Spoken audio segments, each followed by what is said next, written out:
Olá pessoal, tudo bem? Hoje eu, João Renato, estou aqui para falar um pouco da nossa matéria de física, né, as ondas eletromagnéticas.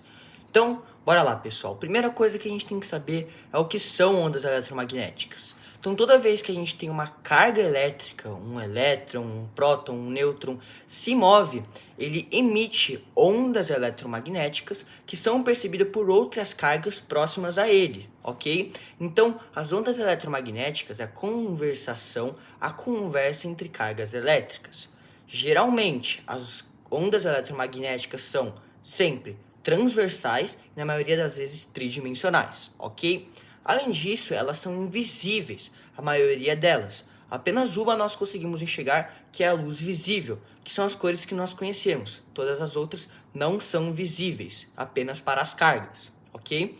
Além disso, todas as cargas que a gente tem, todas as ondas eletromagnéticas, possuem um campo elétrico entre si e um campo magnético perpendicular entre si. Ou seja, eles nunca vão se tocar, eles sempre vão estar um pouco afastados e sempre vão ter seu próprio campo, ok? Bom, eu dei essa mini introdução, mas o mais importante vem agora. Independente do meio que a gente tiver, pode ser na água, pode ser no ar, sempre a velocidade das ondas eletromagnéticas vão ser 300 mil quilômetros por segundo ou 3 vezes 10 elevada a oitava metros por segundo, ok? Além disso, as ondas eletromagnéticas são divididas, né, categorizadas, os espectros que a gente chama, dependendo das suas frequências. É importante a gente lembrar, a amplitude que a gente tem, né, das ondas eletromagnéticas são sempre diretamente proporcionais à frequência. Já o comprimento, a lambda, é sempre inversamente proporcional. Isso vai mudar bastante coisa, né? Vai ser muito importante mais pra frente.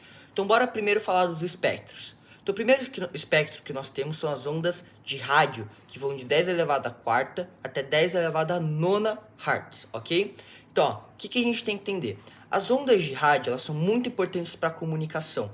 Elas sempre tem que ter uma torre de transmissão, certo? Que geralmente ela está no local mais alto, porque ela tem uma facilidade de distribuir, né, de coisas que vão de cima para baixo, é mais difícil de coisas que estão para baixo para cima. Então, quanto mais alto tiver a sua torre de transmissão, melhor. E ela vai emitir, né, ondas eletromagnéticas de rádio que serão captadas pelas antenas, os receptores. Então, o celular, a TV, o rádio, então tudo isso será captado. Além disso, não há sigilo em relação a essa onda. Todo mundo pode utilizá-la. E alguns tipos de aparelho, como o celular ou o rádio, possuem as duas funções. Então, por exemplo, o radinho que a gente tem dos monitores, por exemplo, tem uma opção onde eles transmitem os raios e outra que eles recebem, ok? Então isso é muito importante.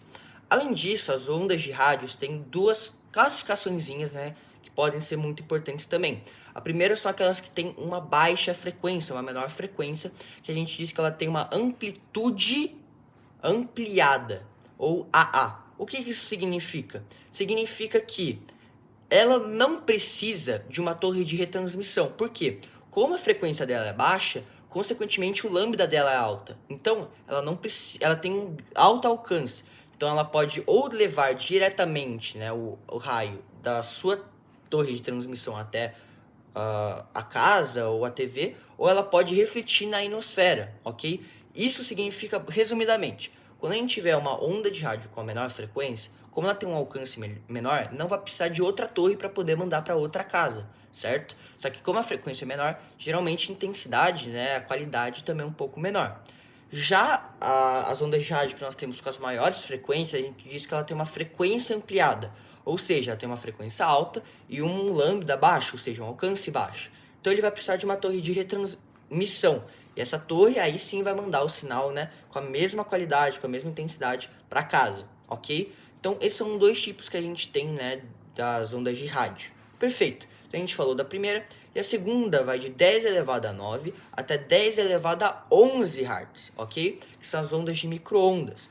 As ondas de micro-ondas, elas geralmente, né, precisam de uma torre de retransmissão. Por quê? A frequência delas são mais altas, a frequência é ampliada, então é preciso de uma torre de retransmissão. Ou a gente pode utilizar através dos satélites, né? Então os raios saem da torre de transmissão, vão para os satélites e depois chegam nas casas. Isso ajuda a gente poder se comunicar com os satélites, né? Coisas relacionadas à astronáutica. Bom, além disso, celulares, radares também utilizam bastante. Então, por exemplo, Como que a gente sabe que a gente passou o limite de velocidade? Um policial vai estar lá com a pistolinha, né, que vai lá e mede. O que ele faz? Ele lança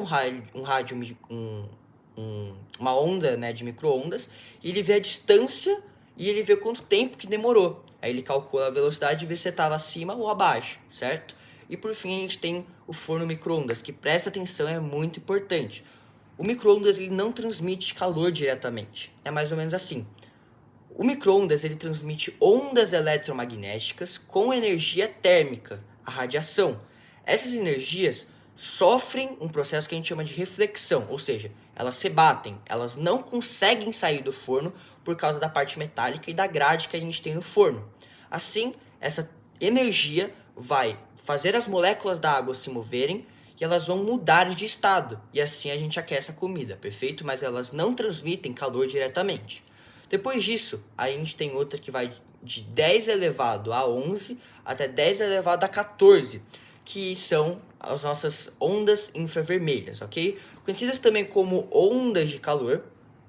Elas, todo ser que está acima de zero na escala Kelvin vai possuí-las. Então, por exemplo, os animais eles têm uma luz térmica, eles conseguem observar as coisas mesmo no escuro, porque eles conseguem ver o calor que alguns seres conseguem transmitir. O nosso celular também, por exemplo, o controle que a gente tem de PS4 ou o controle remoto que você clica no botão e transmite um infravermelho que chega na TV e aí ela entende, né, o que você está querendo fazer.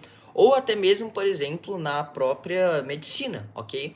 Então, por exemplo, você vai lá e vai fazer um exame e você vê que alguma parte do seu corpo está um pouco mais quente do que o normal, pode indicar câncer. Ou, por exemplo, é muito comum a gente vai nesses exames e a gente vê que próximo ao coração e do pulmão é mais quente, agora na mão e no pé é um pouco mais frio, por quê? Tem uma menor quantidade de sangue, ou algum músculo que a gente está utilizando muito, então o cérebro, você vai fazer uma prova de física, alguma prova que é muito difícil, ou você está treinando algum músculo, ou você está digerindo alguma coisa, também vai ter um calor maior, então vai ter uma maior quantidade, né, de energia infravermelha. E aí, relacionado a isso, a gente tem uma coisa muito importante que é a Terra. A Terra, ela sofre, né, a chegada de ondas infravermelhas do Sol. Então, ela é aquecida por causa das ondas infravermelhas do Sol. Então, mais ou menos assim, as ondas infravermelhas do Sol chegam aqui na Terra, atravessam, né, a atmosfera. A gente chama que são energias IV de alta intensidade. E aí, essas energias, né, essa onda, ela chega na Terra, aquece, uma grande parte dela fica aqui, uma pequena parte vai para o espaço, mas continua aqui. E aí, com isso, né, essa pressão, essa temperatura que chega na Terra, faz ela produzir também uma energia de baixa intensidade agora, que assim aquece a Terra. Então, por exemplo, às vezes você sai do carro, aí depois você volta a estar muito quente. Isso a gente chama de efeito estufa, ok? Que é algo muito bom, traz uma grande estabilidade térmica e é normal, ok? É natural. Isso é muito bom, por causa que a Terra consegue guardar esse calor. Só que aí a gente chega um problema, né, presente, que é o aquecimento global. O aquecimento global não é bom, ok? E é muito por causa das ações humanas. Então, por exemplo, as indústrias, o transporte, o desmatamento, a queimada, os lixões, tudo isso produz uma grande quantidade de gases que são muito prejudiciais, né, para o efeito estufa, que gera, né, o aquecimento global. Então, por exemplo, a gente tem o CO2, ou gás carbônico, vindo de desmatamentos, queimadas, e a gente tem o CH2, né, que é o metano, que é 27 vezes pior. Então, vem de desperdício, peidos, arrotos, várias coisas, né, relacionadas também ao desmatamento. Então, é muito ruim, certo? E o que a gente pode fazer para tentar minimizar essas coisas? Então, primeiro, evitar o consumo excessivo, evitar o consumo de muita carne vermelha, mudar a matriz de transporte e cobrar, né, as empresas e o governo. Agora vamos falar da próxima, que é 4 vezes 10 elevado a 14 até 8 vezes 10 elevado a 14. E aí nós temos a luz visível. A luz visível é a luz branca, que ela é policromática, ou seja, tem mais de uma cor nessa composição. Ela é composta pelas 7 cores primárias que compõem o arco-íris. Então assim, a gente tem o vermelho, o laranja, o amarelo, o verde, o azul, o anil e o violeta. O vermelho, né, a parte mais para cima que eu falei, ele tem a frequência baixa e a lambda alta. Já a violeta, ele tem uma frequência alta e um lambda baixo. Obviamente, comparado a isso, ok? E a gente consegue observar essas cores, é as únicas que a gente consegue ver, ok? Perfeito. Agora, vamos falar das ondas ionizantes. O que são as ondas ionizantes? São aquelas que têm uma frequência altíssima e tem um lambda muito pequeno. Então eles conseguem atravessar a matéria, conseguem atravessar os tecidos e mudar a composição das moléculas, dos átomos, das células. E assim podem causar câncer e outros problemas, ou seja, é um pouco mais nocivo, certo? Primeiro que nós vamos falar são as ondas ultravioletas, que são mandadas pelo Sol. E nós temos 3 tipos. A primeira é a UVC. A UVC tem uma frequência muito alta, um lambda baixo, só que a camada de ozônio com vários gases consegue funcionar como um protetor solar. Ele consegue barrar, ser um filtro e reter essa classificação, né, das ondas ultravioletas. Elas são muito nocivas, mas não chegam aqui na Terra. Já a mais comum, né, que é a UVB, ela tem uma frequência e um lambda relativamente intermediário em relação aos tipos, ok? Ela é responsável pelas queimaduras da pele, responsáveis pelo bronzeamento, né? Então, por que, por exemplo, que essa luz que está aqui não vai me bronzear? Porque a frequência dela é baixa, mas a que vem do sol é bastante alta. Então, ela também pode ocasionar catarata, em alguns casos câncer, se você ficar demais, ok? E aí, por isso, são criados protetores solares, com vários componentes químicos metálicos, ok? Para evitar a entrada de muitos desses raios, para não prejudicar a gente. Ele tem uma quantidade de FPS, né? Que é quantas vezes ele consegue proteger a gente. Perfeito. E a última que a gente tem é a UVA. E a UVA, ela tem uma frequência menor e um lambda maior. Consequentemente, ele consegue entrar mais, né, na camada de ozônio, é que mais entra. Ela é responsável pelas rugas, pelas manchas, pelo envelhecimento, ok? Então ela também é normal. Uma coisa muito importante que a gente tem que saber é por que, por exemplo, das 10 horas ou às 16, a gente sente menos calor, intensidade menor. Está muito relacionada à posição que a gente está em relação ao Sol. Então, por exemplo, às 10 horas ou 16 horas, a distância que as ondas eletromagnéticas ultravioleta têm que percorrer para chegar até a gente é muito grande. Então, a intensidade dela é menor. Agora, por exemplo, meio-dia, a intensidade é muito maior, porque a distância que ele percorre para chegar até a gente é menor consequentemente, fechou? A próxima onda que a gente vai falar é o raio-x, ok? Que vai de 10 elevado a 17 até 10 elevado a 20. Bom, eu não lembro se eu falei das ultravioleta, né? Mas era de 10 elevado a 15 até 10 elevado a 17. Agora o raio-x, que é de 10 elevado a 17 até 10 elevado a 20, ok? Bom, o raio-x ele é caracterizado por uma grande transição profunda dos elétrons, ok? Esse tipo de onda consegue atravessar o tecido humano, né, a matéria, e também é muito utilizado, né, na medicina para poder fazer registros, né, ver como que tá os ossos ou outros tecidos, mas pode causar câncer. O primeiro feito foi em 1895. Ela basicamente funciona assim. Aqui a gente tem, né, o local onde vai sair os raios de raio-x. Aqui a gente tem, por exemplo, a minha mão. Embaixo dela a gente vai ter uma placa de chumbo. Por quê? O raio-x não passa, as ondas de raio-x não passam pelo chumbo. Então, quando a gente faz isso, sai uma imagem. E aí, antigamente, quando saía a imagem, os tecidos mais duros, como eram mais densos, mais difíceis de atravessar, então os ossos, a cartilagem, eles eram da cor preta. Já os mais fáceis, os moles, né? Então, por exemplo, os órgãos, as células, era branco, porque era mais fácil, menos denso. Então, o que os médicos, né, os cientistas decidiram fazer? Ó, vamos fazer o contrário. Vamos pegar essa imagem, vamos deixar no negativo, vamos inverter as cores. Então, as partes do corpo mais densas, ultimamente, agora são mais brancas, e as partes mais moles são mais pretas, né? Porque aí você fica mais fácil, porque tem mais detalhe, enfim. Então, de raio-x é isso. E por fim, a gente tem as ondas, né, o raio gama, que vai de 10 elevado a 20 até 10 elevado a 23 Hz, ok? Bom, ela vem de reações nucleares, altíssimas energias e muito nociva. Então, presente, por exemplo, em usinas nucleares, em bombas nucleares também, ok? Então, tudo isso são a matéria que a gente tem de física. Só que a gente tem um passo que eu sempre faço, que é olhar os exercícios. Essa parte teórica. O que é importante a gente saber dos exercícios? Primeiro de tudo, decorar aquela tabela das medidas. Então, primeiro, a gente tem o T maiúsculo, que é tera, 10 elevado a 12. A gente tem o G, que é de giga, 10 elevado a 9. A gente tem o M, que é de mega, 10 elevado a sexta. O K, que é de quilo, 10 elevado a terceira. A gente tem o M minúsculo, que é de mili, 10 elevado a menos 3. O U, que é de micro, 10 elevado a menos 6. O N minúsculo, que é nano 10 elevado a menos 9, e o P minúsculo, né, que é pico 10 elevado a menos 12. Isso vai ajudar a gente bastante nos exercícios que o Panosso passou. Então, quais que são as minhas dicas? Primeiro de tudo, saber utilizar isso em um exercício.